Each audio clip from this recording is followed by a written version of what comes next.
মানুষকে নাকি তুলে ফেলে দিবেন। আমি তাকে বলি, তুমি তো কোন ছাড়, তোমার 14 পুরুষ এলেও পারবে না। তার কারণ তোমার জন্মের অনেক আগে থেকে 100 বছরের অধিকারী ফ্যামিলির ইতিহাস। আমার বাড়ির বিপিন অধিকারী ব্রিটিশের জেলে গেছিল, ব্রিটিশের বিরুদ্ধে লড়াই করে। আমার বাবার পিতৃদেব কেনারাম অধিকারী স্বর্গত বাসুদেবপুর ইউনিয়ন বোর্ডের চেয়ারম্যান ছিল। আমরা 70 সাল থেকে ভোটে লড়ি, ভোটে জিতি। তোমার তখনও জন্ম হয়নি, মুখ থেকে লালা পড়ছিল যখন, তখন থেকে আমরা এমপি এমএলএ হই। অর্থাৎ এই ধরনের লোকের কথার আমার উত্তর দেওয়ার রুচিতে বাঁধে। আমি শুধু আপনাদের কাছে একটা বলে দেব, এখানে সামান্য সামান্য রাজনৈতিক অরাজনৈতিক ঘটনা নিয়ে তাকে রং চড়িয়ে পুরনো সিপিএম যারা গত 2008-এর পঞ্চায়েতের নির্বাচন থেকে ঘরে ঢুকেছিল, তারা চেষ্টা করছে পঞ্চায়েত ব্যবস্থাকে দুর্বল করার, তারা চেষ্টা করছে উন্নয়নে আঘাত দেওয়ার, তারা চেষ্টা করছে তৃণমূল কংগ্রেসের জয়যাত্রাকে রুখে দেওয়ার। আপনাদের সতর্ক থাকতে হবে। আর ময়নার বাগচা তো আজকে অনেক দিন ধরে, আমাকে তো শিখিয়ে লাভ নেই, আমি তো আজকের লোক নই। 2004 সালে লোকসভা নির্বাচন, আমি এখানে মমতা বন্দ্যোপাধ্যায়ের প্রার্থী। আমি সব অঞ্চলে সভা করেছি, বাগচায় আমি গেছিলাম। আমি কোন মাথাতে যখন সভা করতে যাই, আমার সভা করতে ওরা দেয়নি। আমি ভ্যান রিক্সার উপরে দাঁড়িয়ে ওই গ্রামে ঢুকে সভা করেছিলাম। ভোটের দিন একটা বুথে, বরুণা বুথে, ভোটের ব্যালট বাক্সকে পুকুরে ফেলা হয়েছিল। তখন আমাদের ওখানে আমাদের বাই ইলেকশন রিপোল হয়েছিল একটা বুথে। আমি সেদিন ভোটের দিন দাঁড়িয়ে থেকে ভোট করেছিলাম। আমাদের জেলায় 223টা জিপি আছে, 5টা পুরসভা আছে, এত ওয়ার্ড আছে, কোথাও কোনো সমস্যা নাই। 222টা জিপিতে শান্তি বিরাজ করছে। একটা বাগচা, তাও আবার 3টে গ্রামে, গোড়ামালে, বরুণাতে, এই 3টা গ্রামে কালকেও সন্ধ্যাবেলা বোম ফাটিয়েছে। আমি তাদের বলে দিই, এগুলো বেশি করবেন না। আমি তো লক্ষণ শেঠ, সুশান্ত ঘোষেদের জব্দ করা লোক, আমি তো কিষানজিকে আউট করে দেওয়া লোক, আমি তো অধীর চৌধুরীকে সাইনবোর্ড করে দেওয়া লোক।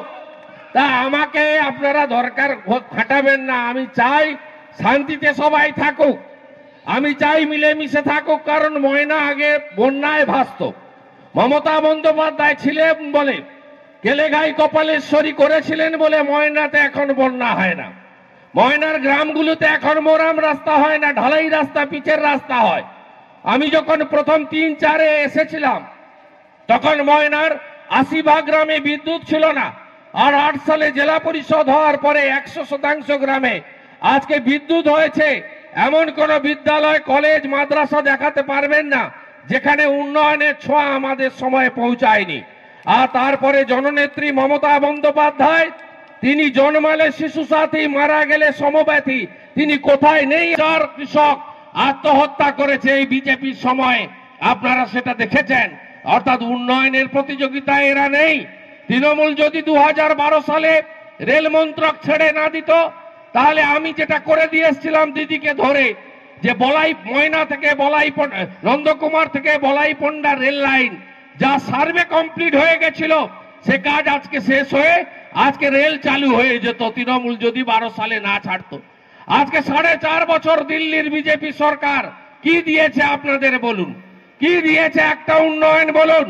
নোটবন্দি fail, GST fail, take off India fail, start of India fail, make in India fail, একটা উন্নয়ন করতে পারেনি।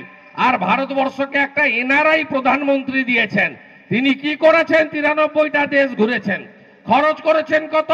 2200 কোটি টাকা মাত্র খরচ করেছেন, যেটা দিয়ে 2টো এইমসের মতো হসপিটাল করা যেত। কি করেছেন তিনি? 5000 কোটি টাকা দিয়ে বিজ্ঞাপন করে নিজেদের ছবি ছাপিয়েছেন, একটা কাজও করেনি। ভারতীয় জনতা পার্টির লোকেরা বলে তৃণমূল নাকি কর্মসূচির নাম বদলে দিয়েছে। আপনাদের শুনে রাখা দরকার, আমরা কন্যাশ্রী 13 সালের পর থেকে চালু করেছি। ওরা বলে বেটি পড়াও বেটি বাঁচাও, বরাদ্দ কত বছরে? মাত্র 3 কোটি টাকা।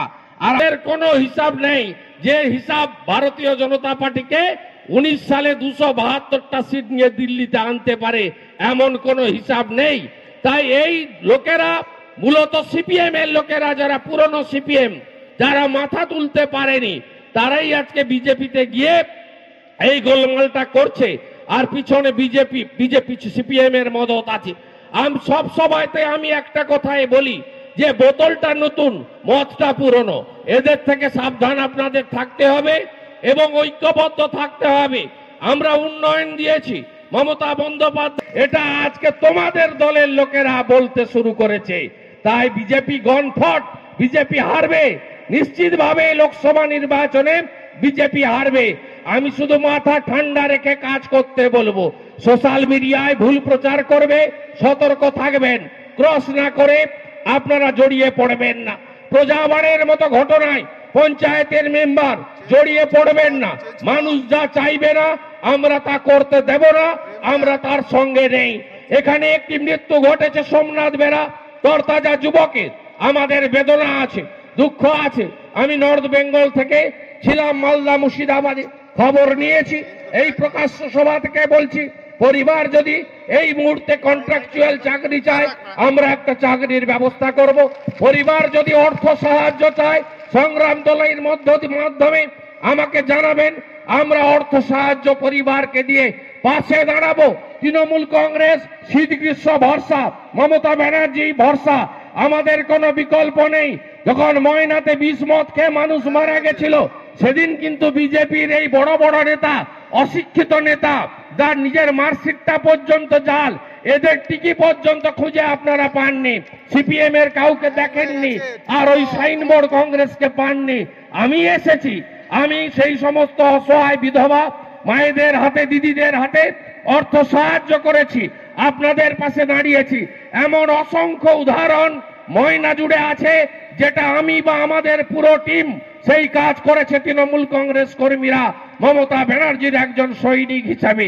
তাই উন্নয়নে আমরা আছি, খেলা মেলাতে আমরা আছি, শারদীয়া দীপাবলিতে আমরা আছি, ঈদ মহরমে আমরা আছি, বড়দিনে আমরা আছি, মকর পৌষে আমরা আছি। আমরা সর্বত্র মানুষের সঙ্গে আছি।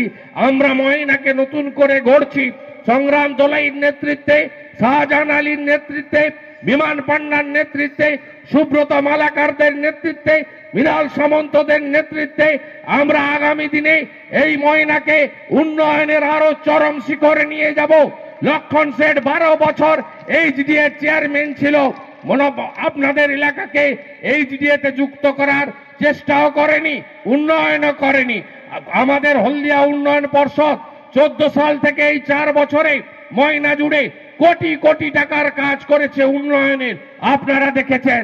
আগামী দিনে আমাদের সব পঞ্চায়েত আপনারা দিয়েছেন, আপনাদের কাছে আমি কৃতজ্ঞ।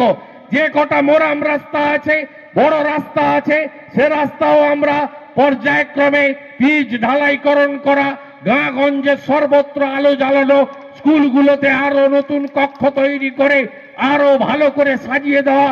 গোটা পশ্চিম বাংলায় আমি যেখানে যেখানে যাই আমি বলি আপনারা গিয়ে ময়নার স্কুলগুলো দেখে আসবেন। আপনাদের ইউনিভার্সিটি অত বড় নয়, যত বড় বড় স্কুল ময়নাতে আছে। এই ময়না শিক্ষার জায়গা, এই ময়না সংগ্রামের জায়গা, এই ময়নার মানুষকে উন্নয়ন দিয়ে আমরা আবদ্ধ করতে চাই। আর বাগচার ঘটনা নিয়ে আমি এখনো বলি, যদি কেউ আইন হাতে তুলে নেন, যদি বোমাবাজি করেন, যদি সন্ত্রাস করেন এই 2-3টি সংসদে, যদি মনে করেন তৃণমূল কংগ্রেস দুর্বল, তাহলে কিন্তু ভুল করছেন বন্ধু।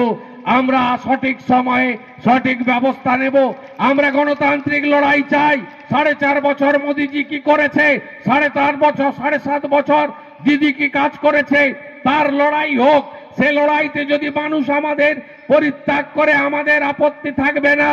কিন্তু সিপিএম এর হার মাদরা যে কায়দায় আপনারা 9 সালের আগে ময়না এলাকার বাগচাতে অশান্তি করতেন, ঘর ছাড়া করতেন, একই কায়দাতে যদি করতে চান আপনারা ভুল করবেন।